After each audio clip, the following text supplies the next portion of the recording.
আসসালামু আলাইকুম। আপনারা কেমন আছেন? আলহামদুলিল্লাহ আমি ভালো আছি।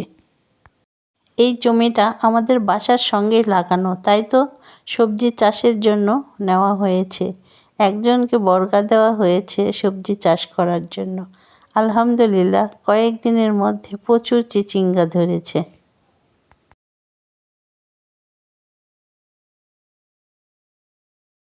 আমার তো শহরের চাইতে গ্রাম অনেক ভালো লাগে। চার দেওয়ালের ছোট্ট একটা ফ্ল্যাটে নিজেকে বন্দি করে রাখার চাইতে গ্রামের খোলামেলা পরিবেশ আমাকে মায়ার বাঁধনে বেঁধে ফেলে।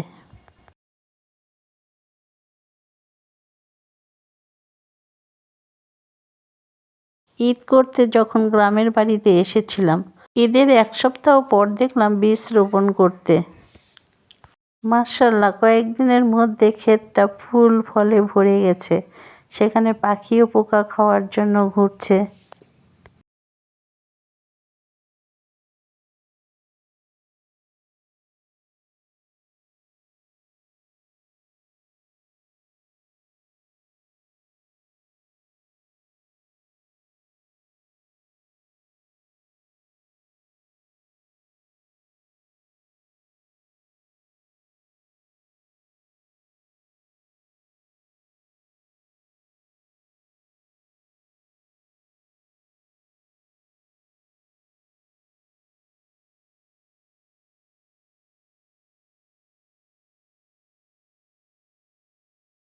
কৃষিকাজের মধ্যে সবচেয়ে সবজি চাষ অনেক লাভবান। প্রতি সপ্তাহে আপনার পকেটে টাকা আসবে। তার সঙ্গে নিজের ক্ষেতের টাটকা শাকসবজি খেতে পারবেন। না না না তুই যেরকম সেটা কর কাজ বাসে ঠিক আগে এখন একটু করতে পারছিস কাজ বলবে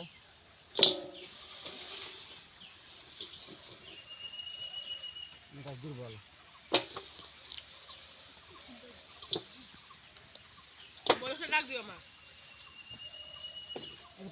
আলহামদুলিল্লাহ আমার বাসায় আজ এই টাটকা সবজি দিয়ে রান্না হয়েছে দুপুরের। আমার সাহেব সবজি খেতে খুব পছন্দ করেন, তাই তো গ্রামের বাড়ি আসলে আমাদের খুব ভালো হয়। নিজের পুকুরের মাছ, পুকুর পাড়ে সবজি কলা, খেতে সবজি, বাড়ির সঙ্গে লাগানো করলা, এগুলো থেকে অনেক সবজি এবং মাছ পাওয়া যায়। আলহামদুলিল্লাহ।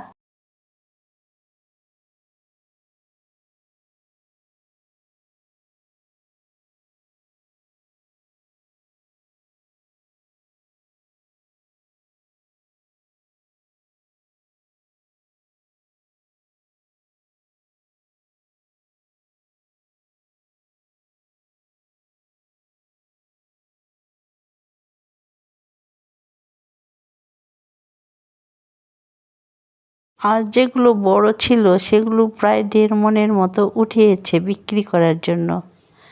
আবার কালকে তুলতে হবে। এই সবজিটা নাকি প্রতিদিনই তুলতে হয়, প্রতি রাতেই বড় হয়ে যায়।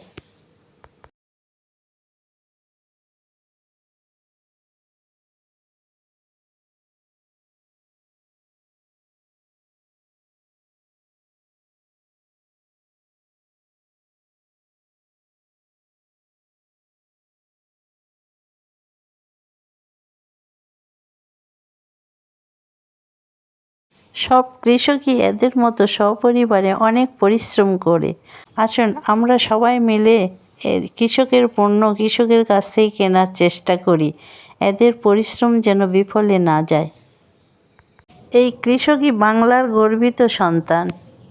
আসুন আমরা কৃষিকাজকে সম্মান করি, কৃষকের পরিচয় গর্ব করে দিই, আমি কৃষকের সন্তান।